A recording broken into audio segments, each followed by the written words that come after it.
नमस्कार। हमारा weekly programme Anand Vardhan जी के साथ हमेशा की तरह मैं इनसे पॉलिटिकल इश्यूज पर बात करता हूं। आनंद, जुड़ने के लिए बहुत-बहुत धन्यवाद। पिछले हफ्ते की तरह फिर से इस बार मैं आपसे कुछ और बात करना चाह रहा था, लेकिन कल फिर से राहुल गांधी की एक स्पीच हुई है पार्लियामेंट में, जिसके बारे में तरह-तरह की अभी एनालिसिस चल रही है। तो मैं उसी विषय पर आपसे कुछ बात करना चाहता हूँ, लेकिन ज़्यादा मैं उनके जो उन्होंने इश्यूज़ उठाए थे, बजट को लेकर, अब वो भले ही अपने किसी तरीके से उन्होंने ये बात छेड़ी थी, तो राहुल गांधी ने अपनी तरह से कल काफ़ी इश्यूज़ उठाए आनंद, और उन्होंने मेरे हिसाब से एक तीर मारा जिससे उनके 2 निशाने थे। एक तरफ तो वो माइथोलॉजी को लेकर चलते रहे, जो पिछली बार भी उन्होंने शुरू किया था कि डरो मत और अभय मुद्रा, और वहीं से उन्होंने एक्सप्लेनेशन भी स्टार्ट किया। और फिर वो आगे चक्रव्यूह पर, किस तरह से 6 लोगों का एक चक्रव्यूह बना है जो मिडिल क्लास को बिल्कुल उन लोगों ने निचोड़ के रख दिया है। और फिर उन्होंने शिव जी की बारात का भी जिक्र किया। वो एक तरह से इंक्लूजन का था कि सबका साथ लेकर चलना चाहिए। तो ब्रॉडली उन्होंने हिंदुत्व पर भी हमला किया और हिंदुइज्म और हिंदुत्व का उन्होंने डिस्टिंक्शन किया। फिर वो 6 लोगों की उन्होंने बात की, किस तरह से वो चक्रव्यूह के अंदर हैं। तो आनंद, सबसे पहले मैं आपकी इस पर टिप्पणी चाहूंगा कि मिडिल क्लास को लेकर जो राहुल गांधी ने कल कहा, और काफी डिटेल में भी एक्सप्लेन किया कि किस तरह से मिडिल क्लास अब सफर कर रही है। Anand ji. Ajay, thank you so much. Ajay, एक दो चीजें तो पहले मैं इसका जो मैं बैकग्राउंड जैसे देख रहा हूँ जी। एक तो बात एक क्लियर ये हो गया है, और वो शायद आज मैंने चेतन भगत का आज या कल कोई कहीं निकला है, और नो, मैं चेतन भगत को हालांकि मैं बहुत हाईली रेट नहीं करता हूं, क्योंकि क्वालिटी ऑफ राइटिंग उनकी एवरेज है, कोई बहुत जितना जितना उनको नाम शायद ज्यादा मिल गया है, क्योंकि तो उन्होंने एक बात हालांकि कही, उन्होंने कहा कि राहुल गांधी इस समय क्या है कि he is at the right place at the right time.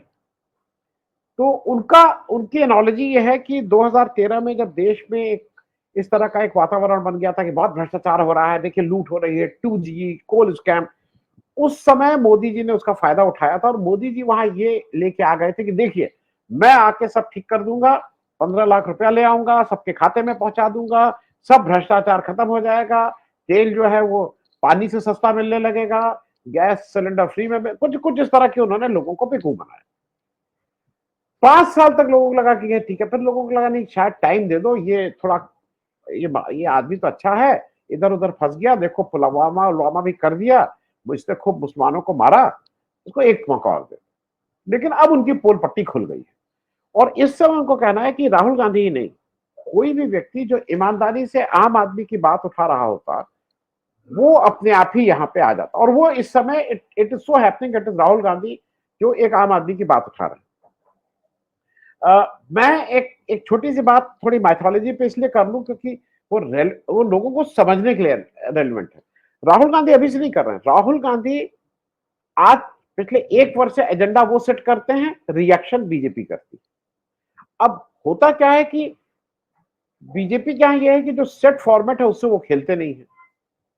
Mythology पे जब राहुल गांधी शिव जी की बात करते हैं, या चक्रव्यूह की बात करते हैं, या पद्म व्यूह की बात करते हैं, तो एक चीज और समझना चाहिए, वो उतना पढ़ के ही आदमी बात कर पाएगा।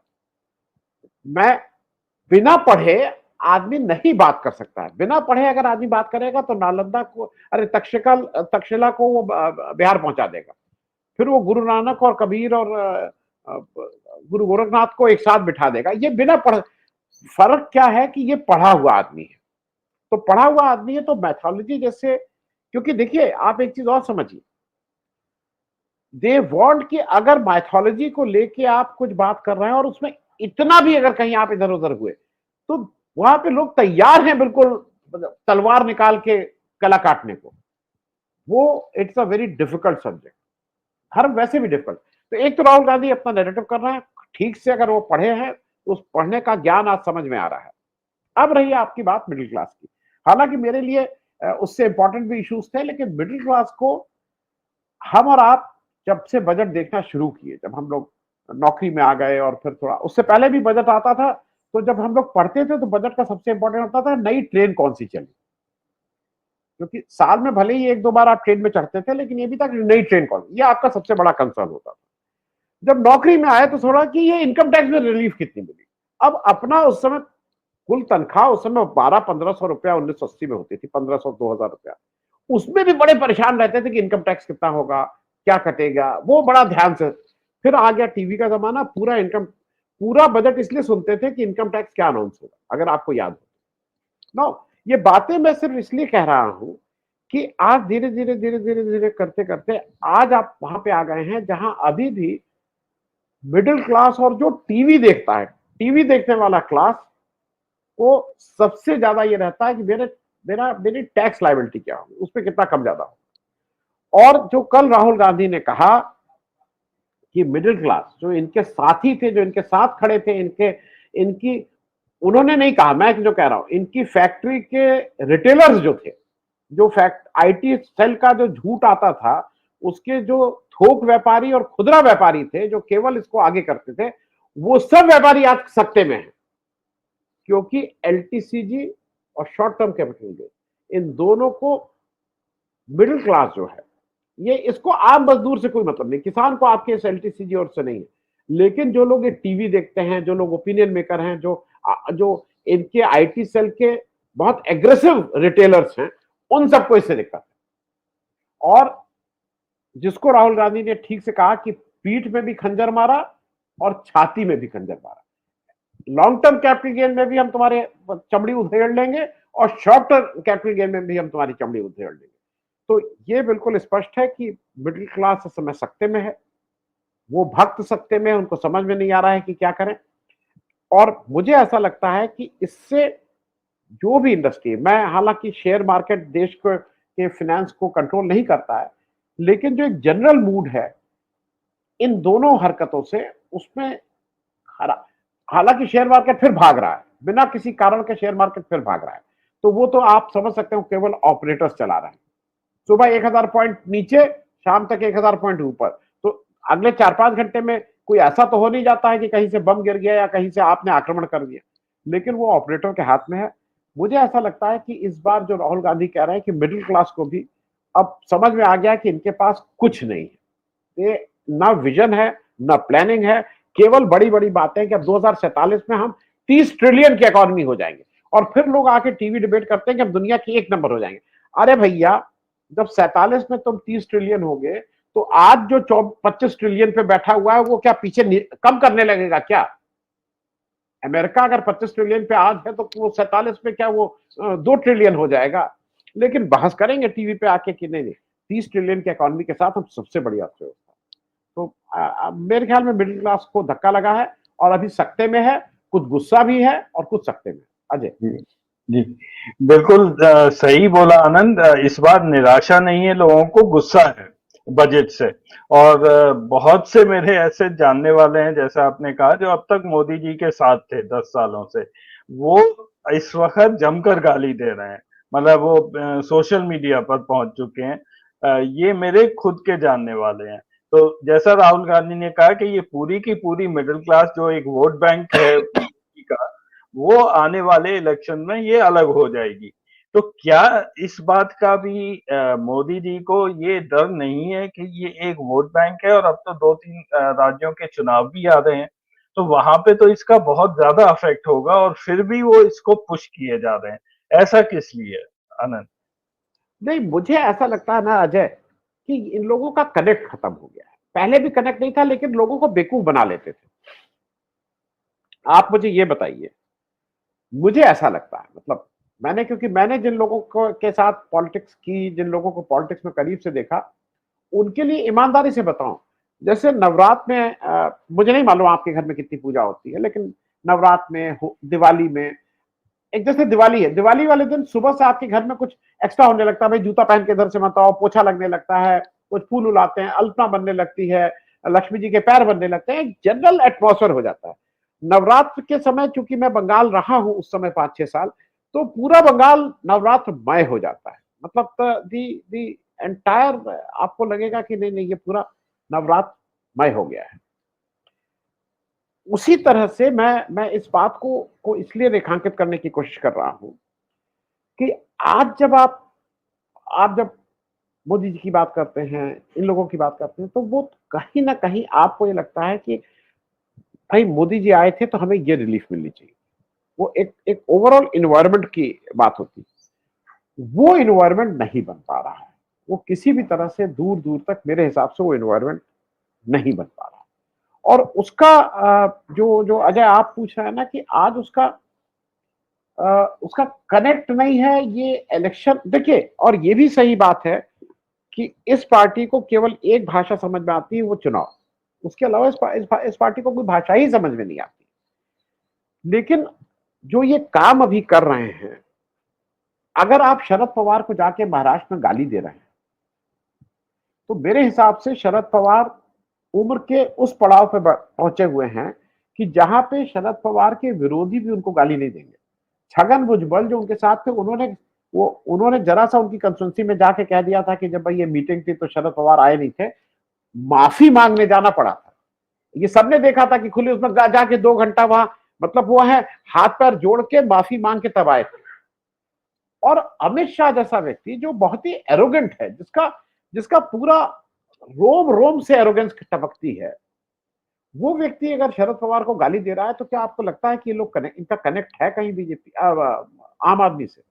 ये बात मैं सिर्फ इसलिए कह रहा हूं कि ये कनेक्ट बिल्कुल मिसिंग है। अग्निवीर पे ये इतना हल्ला, इतना स्टिक अभी भी कर रहे हैं। हरियाणा में अग्निवीर, जैसे हिमाचल में अग्निवीर विधानसभा इलेक्शन में वाज अ फैक्टर, हरियाणा में also Agniveer is going to be a factor, क्योंकि वहां वहां बहुत से लोग उसमें मतलब सेना में है।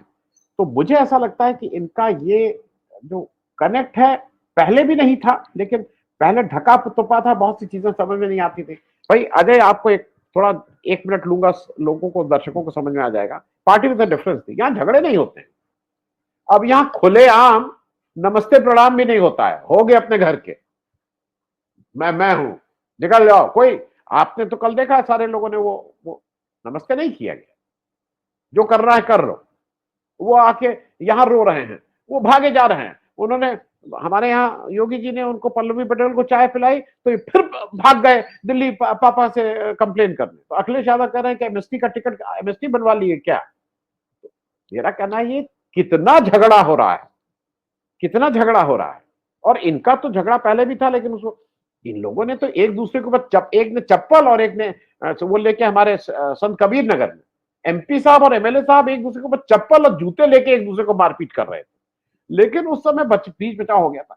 लेकिन आज सारे झगड़े आ गए हैं, कनेक्ट पहले भी नहीं था, लोगों को अब इनकी असलियत पता लग गई है, ऐसा मुझे लगता है। अजय जी आनंद, अब मैं दूसरे विषय पर आता हूँ। वो है इंक्लूजन पर, ओबीसी और दलित्स को लेकर, जो कल राहुल गांधी ये निर्मला सीतारामन का कल ये फोटो काफी वायरल हो गया। ये एक्चुअली ये शर्म से मुंह नहीं छुपा रही हैं, ये हंस रही थी राहुल गांधी के उस वक्तव्य पर, देश का हलवा।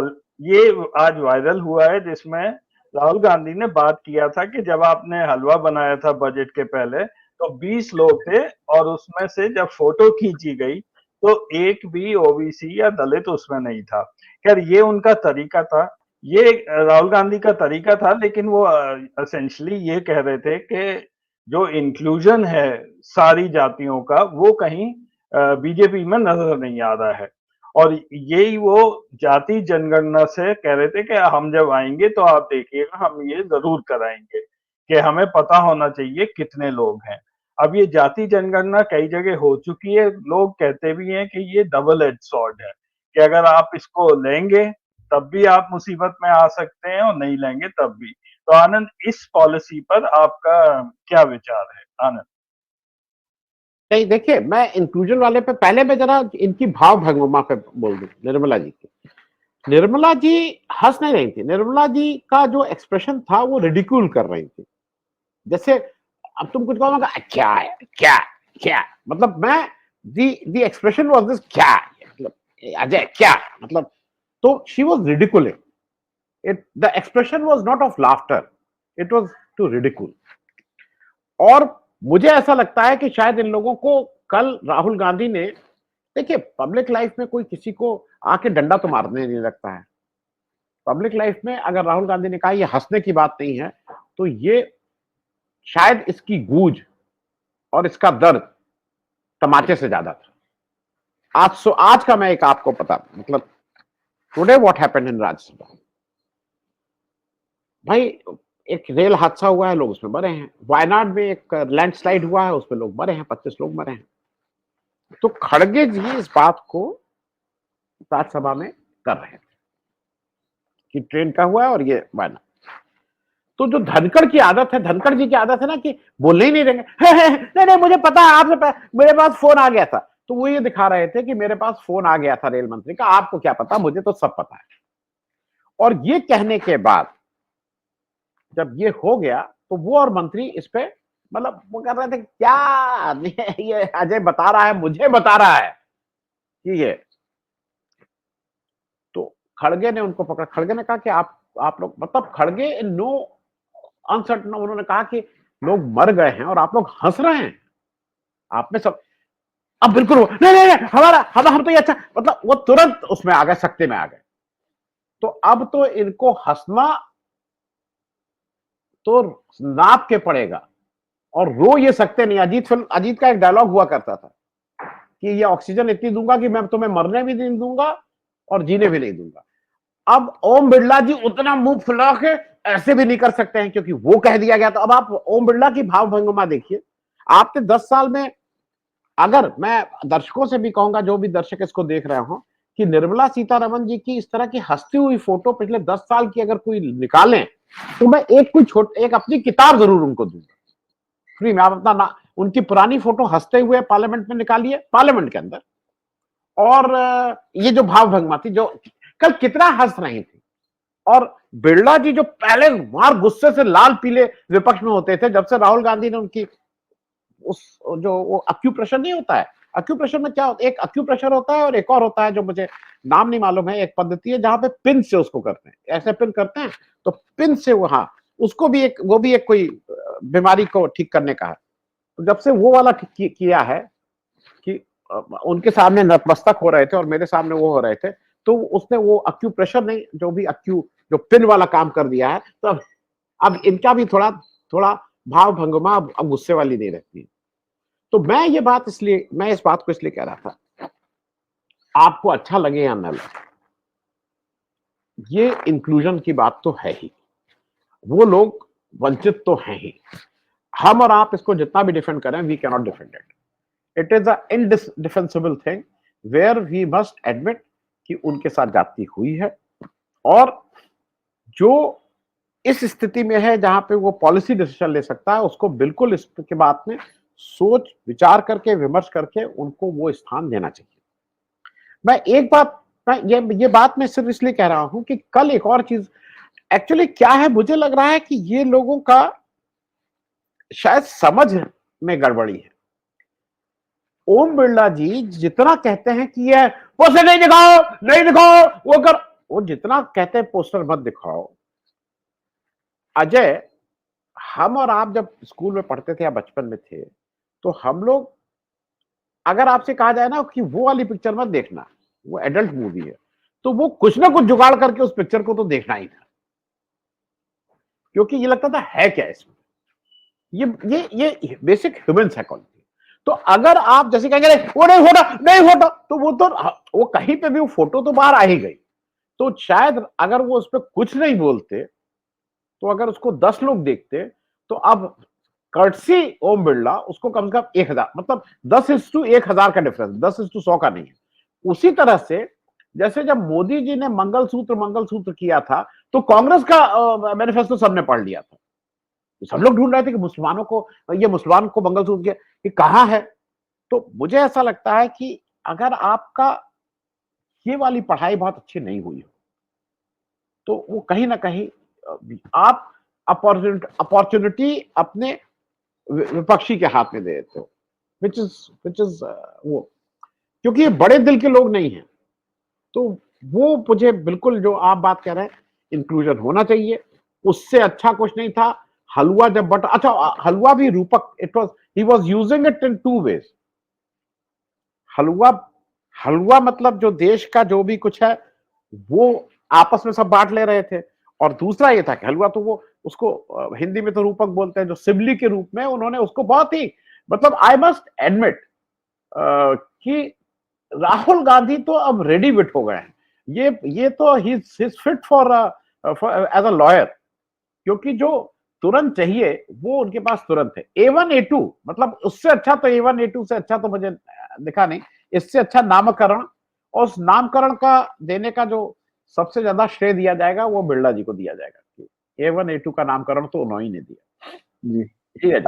आनंद, ये जहां तक पार्लियामेंट्री स्पीकिंग की बात है, राहुल गांधी ने तो बहुत तरक्की की है, लेकिन दूसरी तरफ जो सत्ता पक्ष है वहां पे सिर्फ चुनावी भाषा ही लोगों को आती है, या चीखना चिल्लाना, तो वो सब बैकफुट पे चले गए। मेरे को इस वक्त कोई भी एक ऐसा आदमी नहीं लग रहा कि इनके बीजेपी के यहाँ हो जो उठकर कहे चलिए मैं काउंटर करता हूं राहुल गांधी को।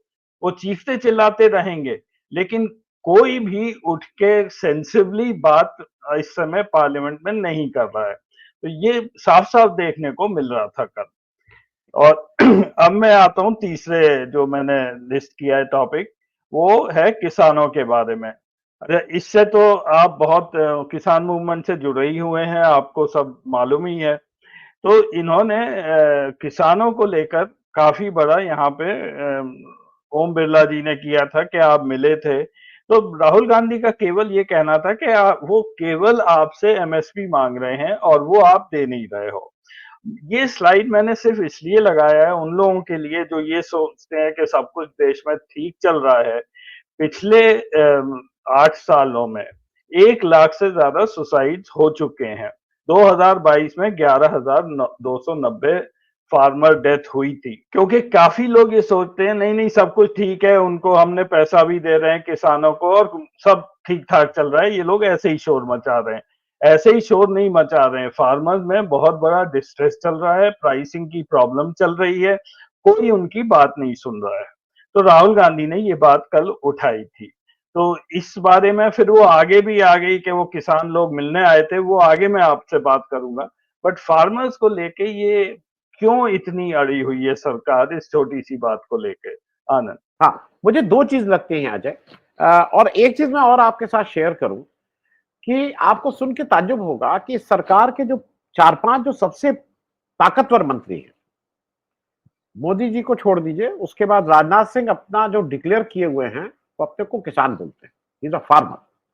अमित शाह अपने उसमें डिक्लेयर किए हुए he is a farmer, agriculture is the उनका प्रोफेशन जी। Amit Shah, Gadkari ji is a farmer. मतलब मैं ये बात कर रहा हूं कि ये वो सारे लोग जो हैं ये सब लोग फार्मर हैं। अच्छा, अब ये इस तरह के फार्मर हैं तो इनको एमएसपी से क्या लेना देना? इनका तो फार्मर इसलिए है क्योंकि किसी और चीज को सफेद को काला, काले को सफेद, वो फार्मर से ज्यादा वॉशरमैन है। मतलब वॉशिंग मशीन लगा के जो साफ करते हैं कपड़े, दाग हटाते हैं। हैविंग सेड दैट, मैं दो चीजें देखिए, मैं इसको क्योंकि समय भी नहीं है और शायद ये फोरम भी नहीं है, और शायद मुझसे बेहतर बहुत से मेरे साथी लोग हैं जो उसको बेहतर ढंग से कहेंगे। इस पे तमाम बार बात हुई है। जो एमएसपी के विरोध में है उनका कहना है इट इज इम्प्रैक्टिकल, और दूसरी बात वो कहते हैं कि कांग्रेस ने क्यों नहीं दिया था। ये दो बातें इसके एमएसपी के अगेंस्ट में आती है। Why Congress is not given a legal guarantee. तो पहले कांग्रेस की बात कर लें। अगर कांग्रेस ने कोई बात गलत की थी, हम उस डिबेट में नहीं जा रहे उस समय क्या था, क्योंकि उसमें बहुत सी चीजें हैं, कब स्वामीनाथन आया, उन्होंने ये कहा, उन्होंने अगर गलती की थी तो क्या आज 10 साल से मोदी सरकार है तो केवल इस वजह से नहीं दिया जाए कि उन्होंने नहीं दिया था? ये तो कोई लॉजिक नहीं। अब आते हैं दूसरी बात पे कि एमएसपी इज फीजिबल और नॉट। मेरा ऐसा मानना है कि अगर सरकार को, और सरकार अगर को लगता है कि MSP is not feasible, let us we go with the logic of, सरकार को लगता है ये बिल्कुल हुआ है, एमएसपी कहां से नहीं, तो आप सेशन बुलाइए ना, आप कहिए कि we will discuss it out, हम थ्रेड बेयर डिस्कस करेंगे। और हम इसको एयर कर रहे हैं, हम तो अब तो पार्लियामेंट में एयर किया जा रहा है। आप इस पे एक दिन नहीं, आप इस पे एक हफ्ता चर्चा करिए, आप कहिए कि आप कन्विंस करिए कि कैसे हो सकता है। और भाई ये जो इसके पक्षधर है सबके पास डेटा है, ये कोई बिना डेटा के थोड़ी बात की जा रही है, and it is practical, it is possible. तो कम से कम चर्चा तो कीजिए ना, आप चर्चा भी करने को नहीं तैयार हैं। अब जब आप चर्चा भी करने को नहीं तैयार हैं तो कहीं ना कहीं आपकी वो सोची समझी जो क्योंकि वो जो 3 किसान कानून आए थे वो अब तो क्लियर हो गया है कि वो A1 या A2, मेरे ख्याल में A2। अब वो डिपेंड करता है कि A1 आप किसको मान रहे हैं, हम और आप भी A3 A4 हो जाएंगे, क्योंकि मैं आनंद हूं, आप अजय हैं। तो वो A1 A2 में मैं A3 हूं कि आप A3 हैं, नहीं, टेक्निकली AN AJ, आप A3 होंगे, क्योंकि AJ will come before, Ajay will come before than Anand. और उसमें A1 जो है वो दुनिया के सबसे बड़े वाले हो जाएंगे, क्योंकि वो ए के बाद अल्फाबेटिकली चाहिए तो डी पहले आएगा, एम बाद में आएगा। तो A1 A2 में से खास करके A1 को फायदा दिलाने के लिए वो तीनों कानून थे। एक भाई साहब को सारे सिलोस दिए जा रहे थे। आप मैं मतलब फिर से वो डाइवर्जन हो जाएगा। जो फर्टिलाइजर कॉर्पोरेशन ऑफ इंडिया के जो गोडाउन्स हैं उसमें आजकल लॉ चेंज किया जा रहा है जिससे उनको फायदा हो। ये सारा कुछ इसलिए हो रहा था कि जिससे ये भाई साहब एक व्यक्ति को इसका सारा फायदा मिले। तो एमएसपी की बात, मैं ये मान के चल रहा हूं, ठीक है सरकार की बात में मेरिट है, but please discuss it out. Parliament और किस लिए होती है, लोकसभा और किस लिए होती है, आप बात करिए। आप उसको पार्लियामेंट में ही नहीं करिए, बाहर भी कहिए, व्हाइट पेपर कहिए लोगों से दें इसके वो कैसे प्रैक्टिकल है। एक तो ये रही बात। दूसरी, चूंकि आपने किसान की बात कही कि आप उसमें आगे प्रश्न पूछेंगे, इसलिए मैं उस बात पे नहीं आ रहा हूं कि जो बिरला जी किस तरह से उसको स्कटल करना चाहते थे। लेकिन मेरे हिसाब से एमएसपी पे अगर सरकार का कुछ है तो उसको लाइए ना, अपना पक्ष दीजिए और उनसे कहिए अपना पक्ष दो। अजय जी, मैं अब बस आखिरी प्रश्न पर आ रहा हूँ। ये मैंने कल आपका प्रोग्राम देखा था आनंद, शायद थर्ड आई, उसमें आपने इसका जिक्र भी किया था। ये थोड़ा सा फ्रीडम ऑफ प्रेस को लेकर है, मतलब जो घटना हुई वो तो अलग बात है, वो किस तरह से ओम बिरला जी वहां पे जो क्वेश्चनिंग कर रहे थे राहुल गांधी की कि इनको बेचारा मत बोलिए। अब दर्शकों को बता दूं, कल ये सारे पत्रकार जो पार्लियामेंट में गए थे, इनको ओम बिरला जी के कहने पर एक कंटेनर में इन लोगों को कहा कि आप लोग यहीं रहेंगे और बाहर नहीं जाएंगे, जो एमपीज आते हैं उनसे वहां आप क्वेश्चनिंग नहीं करेंगे। अब इसके पीछे की कहानी आनंद आपको ज्यादा पता होगी कि ये क्यों किया गया ऐसा। बाद में इन्हें शायद रात में ये मीटिंग वगैरह हुई और ये विड्रॉ भी कर लिया उन्होंने नोटिस। तो इस बारे में मतलब देखने में एज अ व्यूअर ये बहुत ही खराब लग रहा था कि ऐसा भी हमारे देश में हो सकता है कि पत्रकारों को एक कमरे में आप बंद कर दीजिए। शायद ये पहली बार हुआ है हमारे देश में। आनंद, अजय मैं बहुत स्पष्ट हूं। पहली चीज तो ये बता दूं, जो मेरी समझ है और जो जो मेरी जितनी सूचना है, ये हुआ क्यों। कुछ किसान और कुछ किसान का प्रतिनिधि मंडल था, कोई 2000 किसान नहीं, वो 15 16 18 किसान राहुल गांधी से मिलने की इच्छा जाहिर की। उन्होंने कहा ये बिल्कुल मिलिए मुझसे। और जब उन्होंने इच्छा जाहिर की उस समय तक राहुल गांधी को मकान नहीं मिला था, ये भी याद रखिएगा। Rahul Gandhi leader of opposition है, and by virtue of being a leader of opposition he has been allotted a office in parliament. He has a office in parliament. जैसे कांग्रेस पार्टी का तो एक अलग दफ्तर है, लेकिन कांग्रेस, इनका एज लीडर ऑफ ऑपोजिशन एक ऑफिस है पार्लियामेंट, बड़ा ऑफिस है। तो भाई आदमी क्या कहेगा। आप मान लीजिए मेरे घर में एक कमरे के घर में मैं रहता हूं और आप एक कमरे के घर, आपसे कोई कहेंगे तो आप कहेंगे ऑफिस में आ जाना। इनके पास तो घर भी नहीं था तब तक अलॉट हुआ था। खैर ये हुआ कि ऑफिस में मुलाकात होगी। तो ये जब किसान आए तो इनको आने से मना कर दिया गया। और ये कोई इसमें रॉकेट साइंस नहीं है कि किसके कहने और किसके उस पर मना किया गया। ये सबको पता है, उसको फिर से रिपीट क्या करें। जब मना कर दिया गया तो राहुल गांधी 1 घंटे तक लोग खड़े रहे बाहर। राहुल गांधी को पता लगा तो वो पत्रकारों, भाई पत्रकार वहीं घूमते रहते हैं बाहर, मकर जो गेट है, उनको लेके बाहर चले गए। अब ये सड़क पे खड़े हो गए।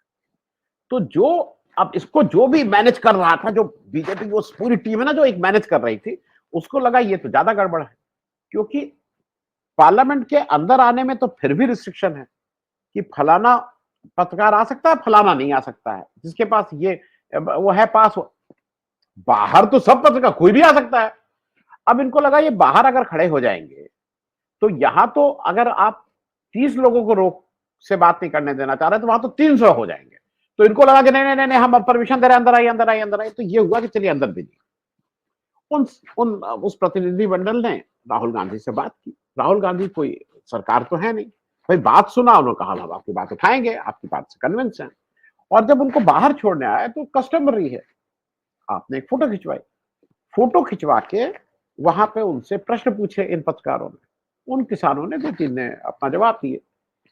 उसमें से मैंने जितना सुना, अब हो सकता है ओम प्रकाश अरे ओम बिरला जी के पास कोई वो, मैंने जितना सुना उसमें से किसी ने नहीं कहा कि मैं राष्ट्रपति भवन मेरे नाम से लिख दो, किसी ने नहीं कहा कि प्रधानमंत्री की कुर्सी मुझे दे दो, किसी ने नहीं कहा कि बीजेपी का प्रेसिडेंट मुझे बना दो, उसमें से किसी ने नहीं कहा कि मेरे घर में आप ये वाला मुझे 2 बीघा जमीन दे दो।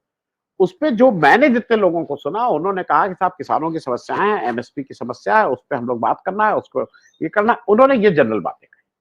उसमें से कोई किसी ने गाली गलौज नहीं की, किसी ने असंवैधानिक बात नहीं की, किसी ने ये नहीं कहा कि संविधान का ये संशोधन कर दो, किसी ने ये नहीं कहा कि यहाँ पे क्या बना दो क्या नहीं बना दो।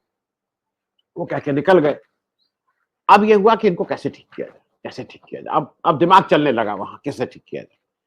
तो इन पत्रकारों को जब ये करके, तो फ्राइडे को हो गया था। मंडे को कल की सुबह जब पहुंचे तो 10 बजे कहा गया कि अंदर नहीं जा सकते, बस इस पिंजड़े में घुस जाओ। आते ये लोग इस पिंजड़े में घुस गए। मैं उसके बाद का मेरा जो इंटरप्रिटेशन है वो मैं कह दूं, मैंने आज किया भी है उस पर शो अलग से। जब ये पिंजड़े में घुस गए तो ये वहां बैठे हुए थे चुपचाप। तो आपको क्यों नहीं कोई दर्द हो रहा था? देखिए, अब इसके 3 पक्ष हैं। एक पक्ष यह है कि जब राहुल गांधी ने इनकी बात उठाई तो इनकी बात नेशनल मीडिया नहीं बोल रहा हूं, नेशनली लोगों को पता लगी थ्रू सोशल मीडिया। आपने, जब तक राहुल गांधी नहीं बोले थे, क्या आपने ये बात सुनी थी टीवी मीडिया पे? क्या इस पे कोई विमर्श हो रहा था? राहुल गांधी ने इस बात को उठाया और पूरी मुस्तैदी से उठाया। और उस समय फिर उनको बुरा लगा।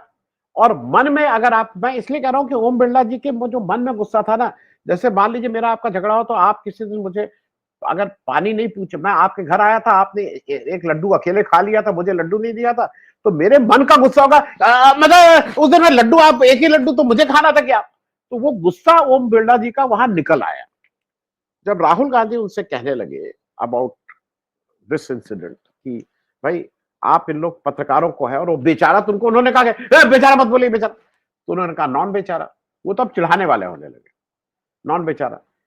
तो आप उनको, उनसे क्यों नहीं? और उस समय उन्होंने किसान की बात, अगर मैं इसलिए कह दूं, बिरला जी का कहना यह था कि किसानों ने अंदर आके बाइट कैसे दी, ये परंपराओं के अगेंस्ट है। जब तुम अभिनेत्री और अभिनेताओं को बुला के वहां बाइट दिलवाते हो तब वो परंपरा नहीं है। मतलब ये बिरला जी के स्कीम ऑफ थिंग्स में मेरे लिए कोई भी किसान मेरे लिए is more important than anyone. वो दुनिया का सबसे बेहतरीन एक्टर भी हो, वो मैं नाम लेके बोला, अगर दिलीप कुमार साहब भी आ जाए और एक किसान आ जाए तो मेरे लिए किसान ज्यादा इंपॉर्टेंट है। मैं इस समय के लोगों का क्या नाम लूं? और दिलीप कुमार से बड़ा मेरे हिसाब से कोई एक्टर भारतीय सिनेमा में नहीं हुआ, एक्टर की बात कर, फिल्म मेकर के रूप में मैं राज कपूर को मानूंगा कि राज कपूर से बड़ा कोई फिल्म मेकर नहीं हुआ। खैर, coming back to the major thing is, जब ये बात हो गई तो बात मामला बना। उसके बाद राहुल गांधी भी मिलने गए, अखिलेश यादव मिलने गए, प्रियंका चतुर्वेदी मिलने गए, डेरेक ओबरायन, सब ऑपोजिशन के लोग गए। क्या एक बीजेपी का व्यक्ति गया वहां? एक, नो वन। अब कहा जा रहा है कि नहीं नहीं, असल में क्या हुआ, उन्होंने किरण रिजिजू का भी बहिष्कार कर दिया। जब किरण रिजिजू जी का बहिष्कार कर दिया, अरे किरण रिजिजू जी की बीजेपी में क्या ये हैसियत है कि उनके बहिष्कार से पूरा हिल गया मामला और फिर वो हो गया? खैर, जब ये पता था बिल्कुल स्पष्ट कि ये मामला ज्यादा बड़ा हो जाएगा, और मैं इसमें राहुल गांधी को मुख्य रूप से पार्लियामेंट में वो 234 ऑपोजिशन जो एमपीज है उनकी ताकत, ये सब कुछ काम की। लेकिन अजय, मेरा एक और इसमें है, और मैं इसलिए कह रहा हूं कि मुझे हरदम ये लगता है ये कभी कहा नहीं जाएगा। हरदम कहा जाएगा कि 234 का ऑपोजिशन, राहुल गांधी का वो, बिरला जी का वो, इसमें मेरे हिसाब से एक बड़ा रोल सोशल मीडिया ने निभाया। राहुल गांधी ने कहा नहीं और अगले 1 घंटे में वो कल शाम का शो मैंने इसमें किया था।